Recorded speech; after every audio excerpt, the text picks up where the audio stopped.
Guys, welcome back to the channel. ಮೊದಲನೇದಾಗಿ ನಮ್ಮ phenomenal one AJ styles ಅವರ ಬಗ್ಗೆ ಮಾತಾಡೋದಾದ್ರೆ ನಿಮಗೆ ಗೊತ್ತಿರಬಹುದು, AJ ಸ್ಟೈಲ್ ಅವರು ಅಫಿಷಿಯಲ್ ಆಗಿ ರಾಯಲ್ ರಂಬಲ್ ಅಲ್ಲಿ ತನ್ನ ಲಾಸ್ಟ್ ಮ್ಯಾಚ್ ಅಲ್ಲಿ ಕಂಪೀಟ್ ಮಾಡ್ತಾರೆ ಅಂಡ್ ಮಂಡೇ ನೈಟ್ ರಾ ಅಲ್ಲಿ ಅಫಿಷಿಯಲ್ ಆಗಿ ತನ್ನ ರಿಟೈರ್ಮೆಂಟ್ ನ ಅನೌನ್ಸ್ ಮಾಡ್ತಾರೆ. ಬಟ್ ರೀಸೆಂಟ್ ಆಗಿ ನಮ್ಮ ಕಾರ್ಲ್ ಆಂಡರ್ಸನ್ ಅವರು AJ ಸ್ಟೈಲ್ ಅವರ ಬಗ್ಗೆ ಒಂದು ಕಮೆಂಟ್ ನ ಮಾಡ್ತಾರೆ. ಅವ್ರು ಹೇಳ್ತಾರೆ, AJ ಸ್ಟೈಲ್ ಅವರು ರಿಟೈರ್ಡ್ ಆಗೋದಕ್ಕೆ, ಅದು ಕೂಡ ಇಷ್ಟು ಬೇಗ ರಿಟೈರ್ಡ್ ಆಗೋದಕ್ಕೆ ಅವರ ನೆಕ್ ಕಾರಣ. ಯಾಕಂದ್ರೆ AJ ಸ್ಟೈಲ್ ಅವರು ನನ್ನ ಬಳಿ ತುಂಬಾ ಸಲ ಹೇಳಿದ್ರು, ನನ್ನ ನೆಕ್ ಅಲ್ಲಿ ಈಗ ಪ್ರಾಬ್ಲಮ್ ಬರೋದಕ್ಕೆ ಶುರುವಾಗಿದೆ ಅಂಡ್ ನಾನು ಇಂಜುರಿಯಿಂದ ರಿಟೈರ್ಡ್ ಆಗೋದಕ್ಕೆ ಇಷ್ಟಪಡೋದಿಲ್ಲ. ನಾನು ಹೊಸ ಜನರೇಷನ್ಗೆ ಹೆಲ್ಪ್ ಮಾಡಬೇಕು ಅಂತ ಅನ್ಕೊಂಡಿದ್ದೀನಿ. ಅದಕ್ಕೋಸ್ಕರ ನಾನು ಈ ವರ್ಷ ರಿಟೈರ್ಡ್ ಆಗ್ತಾ ಇದ್ದೀನಿ ಅಂತ AJ ಸ್ಟೈಲ್ ಅವರು ಮೊದಲೇ ಕಾರ್ಲ್ ಆಂಡರ್ಸನ್ ಅವರಿಗೆ ತಿಳಿಸಿದ್ರಂತೆ. ಸೊ AJ ಸ್ಟೈಲ್ ಅವರಿಗೆ ನೆಕ್ಕಲ್ಲಿ ಪ್ರಾಬ್ಲಮ್ ಇದ್ದ ಕಾರಣ ಅವರು ತನ್ನ ಕರಿಯರ್ ನ ಇಷ್ಟು ಬೇಗ ಎಂಡ್ ಮಾಡ್ಕೊಂಡಿದ್ದಾರೆ. ಇನ್ನ WWE ಅವರು ಮಂಡೇ ನೈಟ್ ರಾ ಅಲ್ಲಿ AJ ಸ್ಟೈಲ್ ಅವರಿಗೆ ಟ್ರಿಬ್ಯೂಟ್ ನ ಕೊಡಬೇಕಾದ್ರೆ ನಮ್ಮ ಶಿನ್ಸ್ಗೆ ನಾಕಮುರಾ ಅವರು ಕ್ಯಾಮ್ರಾ ಮ್ಯಾನ್ ರೀತಿ ಬಂದು ಫೋಟೋಸ್ ಗಳನ್ನ ತೆಗಿತಾ ಇದ್ರು. ರೀಸೆಂಟ್ ಆಗಿ ಅವರು ತಾನು ತೆಗೆದಂತಹ ಫೋಟೋಸ್ ಗಳನ್ನ ರಿವೀಲ್ ಮಾಡಿದ್ದಾರೆ. ನೀವು ಇಲ್ಲಿ ನೋಡ್ತಾ ಇರಬಹುದು ಎಷ್ಟು ಬ್ಯೂಟಿಫುಲ್ ಆಗಿ ನಮ್ಮ ಶಿನ್ಸ್ಗೆ ನಾಕಮುರಾ ಅವರು ಫೋಟೋನ ತಗೊಂಡಿದ್ದಾರೆ ಅಂತ. ನನಗಂತೂ ಸಿಕ್ಕಾಪಟ್ಟೆ ಇಷ್ಟ ಆಯ್ತು ಅಂಡ್ ನನಗೆ ಶಿನ್ಸ್ಗೆ ನಾಕಮುರಾ ಅವ್ರನ್ನ ನೋಡಿ ಏನ್ ಗುರು ಈ ರೀತಿ ಏನೋ ವಿಚಿತ್ರ ಅನಿಸ್ತು. ಆದ್ರೂ ಕೂಡ ಅವರು ತೆಗ್ದಿರ್ತಕ್ಕಂತಹ ಫೋಟೋಸ್ ಗಳೆಲ್ಲ ಸಿಕ್ಕಾಪಟ್ಟೆ ಚೆನ್ನಾಗಿ ಬಂದಿದೆ.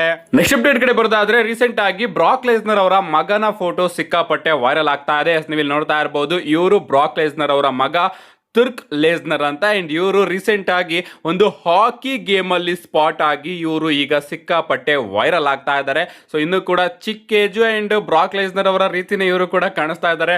ಆ ಕಡೆ ಮ್ಯಾ ಲೇಸ್ನರ್ ಅವರು ಕೂಡ ಬ್ರಾಕ್ ಲೇಸ್ನರ್ ಅವರ ಡಿಟ್ಟು ಪ್ರಿಂಟ್ ತರನೇ ಕಾಣಿಸ್ತಾ ಇದ್ದಾರೆ. ಅಫ್ಕೋರ್ಸ್ ಬ್ರಾಕ್ ಲೇಸ್ನರ್ ಅವರ ಮಕ್ಕಳು ಅಂದ್ರೆ ಬ್ರಾಕ್ ಲೇಸ್ನರ್ ಅವರ ರೀತಿನೇ ಇರ್ತಾರೆ.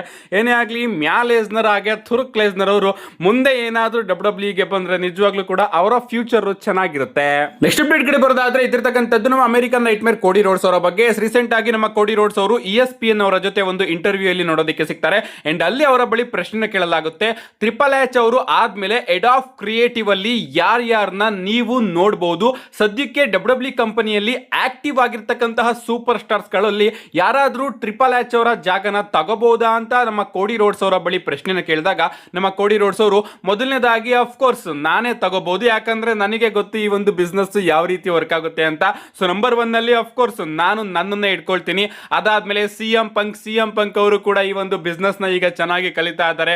ಸತ್ ಫ್ರೀಕಿನ್ ರಾಲೆನ್ಸ್, ಅಫ್ಕೋರ್ಸ್ ಬೇಲಿ ಹಾಗೆ ರೋಮನ್ ರೈನ್ಸ್ ಅವರು ಕೂಡ ಟ್ರಿಪಲ್ ಎಚ್ ಅವರ ಜಾಗನ ತಗೊಳ್ಳೋದಕ್ಕೆ ಹರ್ಹರು ಅಂತ ನಮ್ಮ ಕೋಡಿ ರೋಡ್ಸ್ ಅವರು ಕಮೆಂಟ್ ನ ಮಾಡಿದ್ದಾರೆ. ರೀಸೆಂಟ್ ಆಗಿ ಇದೇ ತರದ ಯಾವುದೋ ಒಂದು ಇಂಟರ್ವ್ಯೂ ಅಲ್ಲಿ ಸೇಮ್ ನೇಮ್ಸ್ ಗಳನ್ನ ನಮ್ಮ ಕೋಡಿ ರೋಡ್ಸ್ ಅವರು ತಗೊಂಡಿದ್ರು. ಆಗ್ಲೂ ಕೂಡ ನಾನು ವಿಡಿಯೋ ಮಾಡಿ ತಿಳಿಸಿದ್ದೆ. ನೀವು ಯಾರಾದ್ರೂ ಆ ಒಂದು ವಿಡಿಯೋನ ನೋಡಿದ್ರೆ ಕಮೆಂಟ್ ಮಾಡಿ.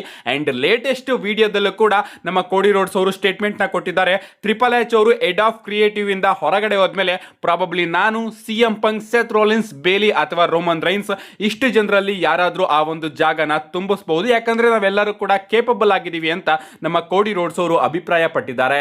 ನೆಕ್ಸ್ಟ್ ಅಪ್ಡೇಟ್ ಕಡೆ ಬರೋದಾದ್ರೆ ರೀಸೆಂಟ್ ಆಗಿ TKO ಅವರು ತನ್ನ ಅಫಿಷಿಯಲ್ WWE ರೆವೆನ್ಯೂನ ರಿವೀಲ್ ಮಾಡಿದ್ದಾರೆ. ಲಿಟರಲಿ TKO ಗ್ರೂಪ್ ಅವರು 2023ರಲ್ಲಿ WWE ಕಂಪನಿನ ಅಕ್ವೈರ್ ಮಾಡ್ಕೋತಾರೆ. ಸೊ 2023 ಸೆಪ್ಟೆಂಬರ್ ಇಂದ 2025 ಎಂಡಿಂಗ್ ತನಕನೂ ಕೂಡ WWE ಕಂಪನಿಯಿಂದ TKO ಗ್ರೂಪ್ ಅವರು ಟೋಟಲ್ ಆಗಿ $4.735 ಬಿಲಿಯನ್ ಗಳನ್ನ ಸಂಪಾದನೆ ಮಾಡಿದ್ದಾರೆ. ಲಿಟರಲಿ ಇಷ್ಟು ಬಿಲಿಯನ್ ಡಾಲರ್ಸ್ಗಳನ್ನ ಕೇವಲ 2.25 ವರ್ಷದಲ್ಲಿ ಅವರು ಸಂಪಾದನೆ ಮಾಡಿದ್ದಾರೆ WWE ಕಂಪನಿಯಿಂದ. ಅಷ್ಟೇ ಅಲ್ಲ, 2025ರಲ್ಲಿ $546.2 ಮಿಲಿಯನ್ ರೆವೆನ್ಯೂನ ತಗೊಂಡಿದ್ದಾರೆ ಗುರು. ಲಿಟರಲಿ ಇದನ್ನ ಇಂಡಿಯನ್ ರುಪೀಸ್ಗೆ ಕನ್ವರ್ಟ್ ಮಾಡಿದ್ರೆ ಸುಮಾರು 4,900 ಕೋಟಿಗಳನ್ನ 2025ರಲ್ಲಿ WWE ಕಂಪನಿ ಸಂಪಾದನೆ ಮಾಡಿಕೊಟ್ಟಿದೆ TKO ಅವರಿಗೆ. ಅಂಡ್ 2024ರಲ್ಲಿ $311.3 ಮಿಲಿಯನ್ ಗಳು ಸಂಪಾದನೆ ಆಗಿತ್ತು WWE ಇಂದ TKOಗೆ. ಸೊ 2024ರಲ್ಲಿ ಸುಮಾರು 2,900 ಕೋಟಿಯಿಂದ 2025ರಲ್ಲಿ 4,900 ಕೋಟಿನ WWE ಅವರು ಇಲ್ಲಿ ಸಂಪಾದನೆ ಮಾಡಿ ಕೊಟ್ಟಿದ್ದಾರೆ. ಸೊ 22% ಇನ್ಕ್ರೀಸ್ ಆಗಿದೆ ಅಂತಾನೆ ಹೇಳ್ಬೇಕು ಕಳೆದ ವರ್ಷಕ್ಕೆ ಹೋಲಿಸಿದ್ರೆ. 2025ರಲ್ಲಿ WWE ಕಂಪನಿಯಿಂದ TKOಗೆ ಪ್ರಾಫಿಟ್. ಸೊ ಅವರು ಪ್ರಾಫಿಟ್ ನಂತೂ ಜಾಸ್ತಿ ಮಾಡ್ಕೋತಾ ಹೋಗ್ತಾ ಇದ್ದಾರೆ, ಬಟ್ WWE ನ ನಿಜವಾಗ್ಲೂ ಕೂಡ ಮುಳುಗಿಸ್ತಾ ಹೋಗ್ತಾ ಇದ್ದಾರೆ. ನೆಕ್ಸ್ಟ್ ಅಪ್ಡೇಟ್ ಕಡೆ ಬರೋದಾದ್ರೆ ಇದಿರ್ತಕ್ಕಂಥದ್ದು ನಮ್ಮ ಕೇರಿಯನ್ ಕ್ರಾಸ್ ಅವರ ಬಗ್ಗೆ. ನಿಮ್ಗೆ ಗೊತ್ತಿರಬಹುದು, ಈಗ ಸದ್ಯಕ್ಕೆ ನಮ್ಮ ಕೇರಿಯನ್ ಕ್ರಾಸ್ ಅವರು ನಮಗೆ WWE ಕಂಪನಿಯಲ್ಲಿ ನೋಡೋದಕ್ಕೆ ಸಿಗ್ತಾ ಇಲ್ಲ. ಅವರು ಇಂಡಿ ರೆಸ್ಲಿಂಗ್ ಕಂಪನಿಗಳಲ್ಲಿ ಹೋಗಿ ಮ್ಯಾಚಸ್ ಗಳಲ್ಲಿ ಕಂಪೀಟ್ ಮಾಡ್ತಾ ಹೋಗ್ತಾ ಇದ್ದಾರೆ. ಅಂಡ್ ರೀಸೆಂಟ್ ಆಗಿ ಅವರು ಯಾವುದೋ ಒಂದು ಇಂಟರ್ವ್ಯೂನ ಕೊಡ್ತಾ ಇರ್ತಾರೆ.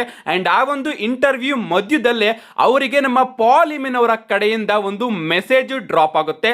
ಲಿಟ್ರಲಿ ಇಂಟರ್ವ್ಯೂಯರ್ ಕೂಡ ಸಿಕ್ಕಾಪಟ್ಟೆ ಶಾಕ್ ಆಗ್ತಾರೆ, ಪಾಲಿಮಿನ್ ಅವರು ಯಾಕೆ ಈಗ ಮೆಸೇಜ್ ಮಾಡ್ತಾ ಇದ್ದಾರೆ ಅಂತ. ಅಂಡ್ ಆ ಒಂದು ಲೈವ್ ರಿಯಾಕ್ಷನ್ ಕೂಡ ಅದ್ಭುತವಾಗಿರುತ್ತೆ ಅಂತಾನೆ ಹೇಳ್ಬೇಕು. ಅಂಡ್ ನಮ್ಮ ಕೇರಿಯನ್ ಕ್ರಾಸ್ ಅವರು ಹೇಳ್ತಾರೆ, ನನಗೂ ಕೂಡ ಗೊತ್ತಿಲ್ಲ ಸದ್ಯಕ್ಕೆ, ನಾನು ಇದ್ರ ಬಗ್ಗೆ ಏನು ಕೂಡ ಮಾತಾಡೋದಕ್ಕೆ ಇಷ್ಟಪಡೋದಿಲ್ಲ ಅಂತ. ಅಂಡ್ ರೀಸೆಂಟ್ ಆಗಿ ಬರ್ತಿರೋ ಅಪ್ಡೇಟ್ ಗಳ ಪ್ರಕಾರ ನಮ್ಮ ಪಾಲಿಮಿನ್ ಅವರು ಡಬ್ಲ್ಯೂ ನ ಫೋರ್ಸ್ ಮಾಡ್ತಾ ಇದಾರಂತೆ, ಕೇರಿಯನ್ ಕ್ರಾಸ್ ಅವ್ರನ್ನ ಮತ್ತೊಮ್ಮೆ ಕಂಪನಿಗೆ ಕರ್ಕೊಂಡು ಬನ್ನಿ ಅಂತ ಅವರು ಡಬ್ಲ್ಯೂ ಬಳಿ ಫೋರ್ಸ್ ಮಾಡ್ತಾ ಇದಾರಂತೆ. ಅಷ್ಟೇ ಇಲ್ಲ, ಈಗ ವಿಷನ್ ನ ನೀವು ನೋಡ್ತಾ ಇರಬಹುದು, ಸೆತ್ ರಾಲೆನ್ಸ್ ಅವರಿಗೆ ಇಂಜುರಿ ಆಗಿ ಅವರು ಹೊರಗಡೆ ಹೋದ್ರು, ಬ್ರಾನ್ ಬ್ರೇಕರ್ ಅವರಿಗೆ ಇಂಜುರಿ ಆಗಿ ಅವರು ಕೂಡ ಹೊರಗಡೆ ಹೋದ್ರು, ಬ್ರಾನ್ಸನ್ ರೀಡ್ ಅವರಿಗೆ ಇಂಜುರಿ ಆಗಿ ಅವರು ಕೂಡ ಹೊರಗಡೆ ಹೋದ್ರು. ಇನ್ನ ವಿಷನ್ ಅಲ್ಲಿ ಉಳಿದಿರೋದು ಪಾಲಿಮೆನ್, ಆಸ್ಟಿನ್ ಥಿಯರಿ ಹಾಗೆ ಲೋಗನ್ ಪಾಲ್, 3 ಜನ ಮಾತ್ರ. ಲಿಟ್ರಲಿ ವಿಷನ್ ಎಂಡ್ ಆಗ್ತಾ ಇದೆ ಅಂತಾನೆ ಹೇಳ್ಬೇಕು. ಯಾರಿಗ ಗೊತ್ತು, ನಮ್ಮ ಪಾಲಿಮೆನ್ ಅವರು ಕೇರಿಯನ್ ಕ್ರಾಸ್ ಅವ್ರನ್ನ ವಿಷನ್ ಗೆ ಕರ್ಕೊಂಡು ಬರೋದಕ್ಕೋಸ್ಕರನೇ ಅವ್ರನ್ನ ಡಬ್ಲ್ಯೂ ಗೆ ಕರ್ಕೊಂಡು ಬನ್ನಿ ಅಂತ ಡಬ್ಲ್ಯೂ ಬಳಿ ಫೋರ್ಸ್ ಮಾಡ್ತಾ ಇರಬಹುದು. ಅಂಡ್ ಆ ಒಂದು ವಿಚಾರನ ಮಾತಾಡೋದಕ್ಕೆ ಕೇರಿಯನ್ ಕ್ರಾಸ್ ಅವರಿಗೆ ನಮ್ಮ ಪಾಲಿಮೆನ್ ಅವರು ಮೆಸೇಜ್ ಕೂಡ ಮಾಡಿರಬಹುದು. ಇನ್ನ ಮಿಸ್ಟ್ರಿ ಮಾಸ್ಕ್ ಮ್ಯಾನ್ ಬಗ್ಗೆ ಮಾತಾಡೋದಾದ್ರೆ ನನಗಂತೂ ಅರ್ಥನೇ ಆಗ್ತಾ ಇಲ್ಲ. ಈ ಒಂದು ಸ್ಟೋರಿ ಲಿಟ್ರಲಿ ಕಂಪ್ಲೀಟ್ ಆಗಿ ಪ್ಯೂಟ್ ಆಗಿದೆ ಅಂತಾನೆ ಹೇಳ್ಬೇಕು, ಅಂದ್ರೆ ಹಾಳಾಗಿದೆ ಅಂತಾನೆ ಹೇಳ್ಬೇಕು. ಯಾಕಂದ್ರೆ ಎಲಿಮಿನೇಷನ್ ಚೇಂಬರ್ ಅಲ್ಲಿ ನಮ್ಮ ಬ್ರಾನ್ಸನ್ ರೀಡ್ ಅವರು ಇರಬೇಕಾಗಿತ್ತು. And elimination chamber premium live ಎಂಟ್ ಅಲ್ಲಿ ಮಾಸ್ಕ್ ಮ್ಯಾನ್ ಬಂದು ಬ್ರಾನ್ಸನ್ ರೀಡ್ ಅವರ ಮೇಲೆ ಅಟ್ಯಾಕ್ ಮಾಡಿ ತನ್ನ ಮಾಸ್ಕ್ ನ ತೆಗೆದು ಫೇಸ್ ರಿವೀಲ್ ನ ಕೊಡಬೇಕಾಗಿತ್ತು. ಅಂಡ್ ಫೈನಲಿ ಅದು ಸೆತ್ ರಾಲೆನ್ಸ್ ಅಂತ ಗೊತ್ತಾಗೋದು. ಹಿಂಗೆ ಡಬ್ಲ್ಯೂ ಅವರು ಸೆತ್ ರಾಲೆನ್ಸ್ ಹಾಗೆ ಬ್ರಾನ್ಸನ್ ರೀಡ್ ಅವರ ಮ್ಯಾಚ್ ನ ರಸಲ್ ಮೇನಿಯಾಗೆ ಪ್ಲಾನ್ ಮಾಡ್ತಾ ಇದ್ರು. ಬಟ್ ಒರಿಜಿನಲ್ ಆಗಿ ಬ್ರಾನ್ ಬ್ರೇಕರ್ ಅವರು ಬ್ರಾನ್ಸನ್ ರೀಡ್ ಅವರ ಜಾಗದಲ್ಲಿ ಇರಬೇಕಾಗಿತ್ತು. ಬ್ರಾನ್ ಬ್ರೇಕರ್ ಅವರಿಗೆ ಇಂಜುರಿ ಆಗಿ ಆ ಒಂದು ಜಾಗ ಬ್ರಾನ್ಸನ್ ರೀಡ್ ಅವರಿಗೆ ಸಿಕ್ತು. ಅಂಡ್ ಈಗ ಬ್ರಾನ್ಸನ್ ರೀಡ್ ಅವ್ರಿಗೂ ಕೂಡ ಇಂಜುರಿ ಆಗಿದೆ ಅಂತಾನೆ ಹೇಳ್ಬೇಕು. ಅಂಡ್ ಈಗ ನನಗೆ ಅನ್ನಿಸ್ತಾ ಇಲ್ಲ ಮಾಸ್ಕ್ ಮ್ಯಾನು ಎಲಿಮಿನೇಷನ್ ಚೇಂಬರ್ ಅಲ್ಲಿ ಬರ್ತಾರಾ ಇಲ್ವಾ, ಯಾರು ಮಾಸ್ಕ್ ಮ್ಯಾನು, ಏನ್ ಕತೆ, ಆ ಒಂದು ಸ್ಟೋರಿ ಲೈನೇ ಹಾಳಾಗಿದೆ ಅಂತಾನೆ ಹೇಳ್ಬೇಕು ಇಂಜುರೀಸ್ ಗಳ ಕಾರಣದಿಂದ. ಲಿಟ್ರಲಿ ಡಬ್ಲ್ಯೂ ಅವ್ರಿಗೂ ಕೂಡ ತಲೆ ಕೆಟ್ಟಿದೆ ಅಂತ ಅನ್ಕೋತೀನಿ ಈ ಒಂದು ಟೈಮ್ ಅಲ್ಲಿ. ಯಾಕಂದ್ರೆ ಯಾವ ಪ್ಲಾನ್ ಮಾಡಿದ್ರು ಕೂಡ ಇಂಜುರಿ ಆಗಿ ಎಲ್ಲಾ ಪ್ಲಾನ್ಸ್ ಗಳು ಕೂಡ ಈಗ ಫ್ಲಾಪ್ ಆಗ್ತಾ ಇದೆ. ಆ ಮಾಸ್ಕ್ ಮ್ಯಾನು ಸೆತ್ ರಾಲೆನ್ಸ್ ಅಂತ ರಿವೀಲ್ ಆದ್ರೆ ಈಗ ಸೆತ್ ರಾಲೆನ್ಸ್ ಅವರು ಯಾರ ಜೊತೆ ಮ್ಯಾಚ್ ಆಡ್ತಾರೆ ಗುರು ರಸಲ್ ಮೇನಿಯಾದಲ್ಲಿ? ಒರಿಜಿನಲ್ ಆಗಿ ಮೊದಲು ಸೆತ್ ರಾಲೆನ್ಸ್ ಆಗಿ ರೋಮನ್ ರೈನ್ಸ್ ಅವರ ಮ್ಯಾಚ್ ಪ್ಲಾನ್ ಆಗಿತ್ತು. ಈಗ ರೋಮನ್ ರೈನ್ಸ್ ಅವರು ಸಿಎಂ ಪಂಕ್ ಅವ್ರನ್ನ ಫೇಸ್ ಮಾಡ್ತಾ ಇದ್ದಾರೆ. ಸೆತ್ ರಾಲೆನ್ಸ್ ಅವರಿಗೆ ಇಂಜುರಿ ಆಗಿ ಅವರು ಹೊರಗಡೆ ಹೋದ್ರು. ಅದಾದ್ಮೇಲೆ ಸೆತ್ ರಾಲೆನ್ಸ್ ಆಗಿ ಬ್ರಾನ್ ಬ್ರೇಕರ್ ಅವರ ಮ್ಯಾಚ್ ನ ಪ್ಲಾನ್ ಮಾಡಿದ್ರು, ಬ್ರಾನ್ ಬ್ರೇಕರ್ ಅವರಿಗೆ ಇಂಜುರಿ ಆಯ್ತು. ಅಂಡ್ ಸೆತ್ ರಾಲೆನ್ಸ್ ಆಗಿ ಬ್ರಾನ್ಸನ್ ರೀಡ್ ಅವರ ಮ್ಯಾಚ್ ನ ಪ್ಲಾನ್ ಮಾಡಿದ್ರು, ಈಗ ಬ್ರಾನ್ಸನ್ ರೀಡ್ ಅವ್ರಿಗೂ ಕೂಡ ಇಂಜುರಿ ಆಗಿದೆ. ಲಿಟ್ರಲಿ ಸೆತ್ ರಾಲೆನ್ಸ್ ಅವರಿಗೆ ಸದ್ಯಕ್ಕೆ ಯಾವುದೇ ರೀತಿಯ ಅಪೋನೆಂಟೇ ಕಾಣಿಸ್ತಾ ಇಲ್ಲ ರಸಲ್ ಮೇನಿಯಾಗೆ. ನನಗಂತೂ ಅರ್ಥ ಆಗ್ತಾ ಇಲ್ಲ ಡಬ್ಲ್ಯೂ ಅವರು ಈ ಒಂದು ಸ್ಟೋರಿಲಿನ ಯಾವ ರೀತಿ ತಗೊಂಡು ಹೋಗ್ತಾರೆ ಅಂತ. ಒಟ್ಟಿನಲ್ಲಿ ಇಂಜುರೀಸ್ ಗಳ ಕಾರಣದಿಂದ mask man story line dead ಅಂತೂ ಖಂಡಿತವಾಗ್ಲೂ ಕೂಡ ಆಗಿದೆ. ಅಂಡ್ ಈಗ ನೋಡಬೇಕು ಈ ಒಂದು ಸ್ಟೋರಿ ಲೈನ್ ಡಬ್ಲ್ಯೂ ಅವರು ಯಾವ ರೀತಿ ತಗೊಂಡು ಹೋಗ್ತಾರೆ ಅಂತ. ಅಂಡ್ ಕೇರಿಯನ್ ಕ್ರಾಸ್ ಅವರು ಡಬ್ಲ್ಯೂ ಕಂಪನಿಯಲ್ಲಿ ನೋಡೋದಕ್ಕೆ ಸಿಗೋ ಚಾನ್ಸಸ್ ಈಗ ಜಾಸ್ತಿ ಆಗ್ತಾ ಇದೆ. ಯಾಕಂದ್ರೆ ಪಾಲಿಮಿನ್ ಅವರು ಕೇರಿಯನ್ ಕ್ರಾಸ್ ಅವರಿಗೆ ಟೆಸ್ಟ್ ಕೂಡ ಮಾಡಿದ್ದಾರೆ. ಅಷ್ಟೇ ಅಲ್ಲ, ನಮ್ಮ ಪಾಲಿಮಿನ್ ಅವರು ಡಬ್ಲ್ಯೂಗೆ ಡಿಮ್ಯಾಂಡ್ ಕೂಡ ಇಡ್ತಾ ಇದ್ದಾರೆ, ಕೇರಿಯನ್ ಕ್ರಾಸ್ ಅವ್ರನ್ನ ಮತ್ತೊಮ್ಮೆ ಕಂಪನಿಗೆ ಕರ್ಕೊಂಡು ಬನ್ನಿ ಅಂತ. ನೋಡೋಣ ಗೈಸ್, ಇದ್ರ ಬಗ್ಗೆ ಯಾವ್ದಾದ್ರು ಒಂದು ಅಪ್ಡೇಟ್ ಸಿಕ್ಕರೆ ಖಂಡಿತವಾಗ್ಲೂ ಕೂಡ ವಿಡಿಯೋ ಮಾಡ್ತೀನಿ. ನಮ್ಮ ನೆಕ್ಸ್ಟ್ ಅಂಡ್ ಫೈನಲ್ ಅಪ್ಡೇಟ್ ಕಡೆ ಬರೋದಾದ್ರೆ ಇದಿರ್ತಕ್ಕಂಥದ್ದು ನಮ್ಮ ಬೀಸ್ಟ್ ಬ್ರಾಕ್ ಲೆಸ್ನರ್ ಅವರ ಬಗ್ಗೆ. ನಿಮ್ಗೆ ಗೊತ್ತಿರಬಹುದು, ಬ್ರಾಕ್ ಲೆಸ್ನರ್ ಅವರು ಕಳೆದ ಮಂಡೇ ನೈಟ್ ರಾಲಿ ಬರ್ತಾರೆ, ಓಪನ್ ಚಾಲೆಂಜ್ ನ ಇಡ್ತಾರೆ ರಸಲ್ ಮೇನಿಯಾ 42ಗೆ. ಅಂಡ್ ಅಷ್ಟೇ ಅಲ್ಲ, ಓಪನ್ ಚಾಲೆಂಜ್ ಇಟ್ ಮೇಲೆ ಡಬ್ಲ್ಯೂ ಅವರು ಬ್ರಾಕ್ ಲೆಸ್ನರ್ ಅವ್ರನ್ನ ಕಂಟಿನ್ಯೂಸ್ ಆಗಿ ನೆಕ್ಸ್ಟ್ ಮಂತ್ ಎಲ್ಲಾ ಮಂಡೇ ನೈಟ್ ರಾಗೂ ಕೂಡ ಅಡ್ವರ್ಟೈಸ್ ಮಾಡಿದ್ದಾರೆ. ಸೊ ಓಪನ್ ಚಾಲೆಂಜ್ ನ ಇಟ್ಟಿದ್ರೆ ಇಷ್ಟೊಂದು ಮಂಡೇ ನೈಟ್ ರಾಗಳಲ್ಲಿ ಬ್ರಾಕ್ ಲೆಸ್ನರ್ ಅವರು ಯಾಕೆ ಬರ್ತಾ ಇದ್ದಾರೆ ಅಂತ ನೀವೇನಾದ್ರೂ ಕೇಳಿದ್ರೆ ಗೈಸ್, ಬ್ರಾಕ್ ಲೆಸ್ನರ್ ಅವರ ಸ್ಟೋರಿನ ಡಬ್ಲ್ಯೂ ಅವರು ಇದೇ ರೀತಿ ಮುಂದುವರಿಸ್ತಾರೆ. ಸೊ ಬ್ರಾಕ್ ಲೆಸ್ನರ್ ಅವ್ರನ್ನ ಫೇಸ್ ಮಾಡೋದಕ್ಕೆ ಯಾರ್ಯಾರೋ ಈಗ ಬಂದು ಬ್ರಾಕ್ ಲೆಸ್ನರ್ ಅವರ ಓಪನ್ ಚಾಲೆಂಜ್ ನ ಅಕ್ಸೆಪ್ಟ್ ಮಾಡ್ಕೋಬಹುದು. ಅಂಡ್ ಸ್ವಲ್ಪ ಜನನ ನಮ್ಮ ಬ್ರಾಕ್ ಲೆಸ್ನರ್ ಅವರು ಮಂಡೇ ನೈಟ್ ರಾಲೇನೆ ಅವರ ಮೇಲೆ ಬ್ರೂಟಲ್ ಆಗಿ ಅಟ್ಯಾಕ್ ಮಾಡಿ ಅವರ ಕಥೆನ ಮುಗಿಸೋ ಚಾನ್ಸಸ್ ಇದೆ. ಯಾರಿಗ ಗೊತ್ತು, ನಮ್ಮ ಮಿಸ್ ಅವರು ಬರ್ಬೋದು, ಬ್ರಾಕ್ ಲೆಸ್ನರ್ ನಿನ್ನ ಓಪನ್ ಚಾಲೆಂಜ್ ನಾನು ಅಕ್ಸೆಪ್ಟ್ ಮಾಡ್ಕೋತಾ ಇದ್ದೀನಿ, ಯಾಕಂದ್ರೆ ನಿನ್ ಜೊತೆ ನನಗೆ ರಸಲ್ ಮೇನಿಯಾದಲ್ಲಿ ಮ್ಯಾಚ್ ಬೇಕು ಅಂತ.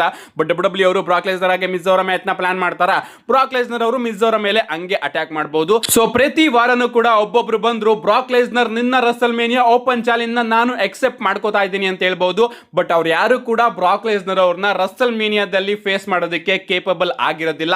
ಅದಕ್ಕೋಸ್ಕರ ಮಂಡೇ ನೈಟ್ ರಾಲೇನೆ ನಮ್ಮ ಬ್ರಾಕ್ ಲೆಸ್ನರ್ ಅವರು ಅವರೆಲ್ಲರ ಮೇಲೆ ಅಟ್ಯಾಕ್ ಗಳನ್ನ ಶುರು ಮಾಡಬಹುದು. ಅಂಡ್ ಫೈನಲಿ ಯಾರಾದ್ರೂ ಒಬ್ರನ್ನ ಡಬ್ಲ್ಯೂ ಅವರು ಪಿಕ್ ಮಾಡಿ ಕಳಿಸಬಹುದು. ಅಂಡ್ ಆ ಯಾರಾದ್ರೂ ನಮ್ಮ ಗಂತರ್ ಆಗಿರಬಹುದು, ಒಬಾ ಫೆಮಿ ಆಗಿರಬಹುದು, ಅಥವಾ ನಮ್ಮ ಎಲೆನೈಟ್ ಆಗಿರಬಹುದು, ಇವ್ರು 3 ಜನರಲ್ಲಿ ಯಾರಾದ್ರೂ ಒಬ್ರು ಫೈನಲಿ ಬಂದು ಬ್ರಾಕ್ ಲೆಸ್ನರ್ ಅವರ ರಸಲ್ ಮೇನಿಯಾ ಅಪೋನೆಂಟ್ ಆಗಬಹುದು.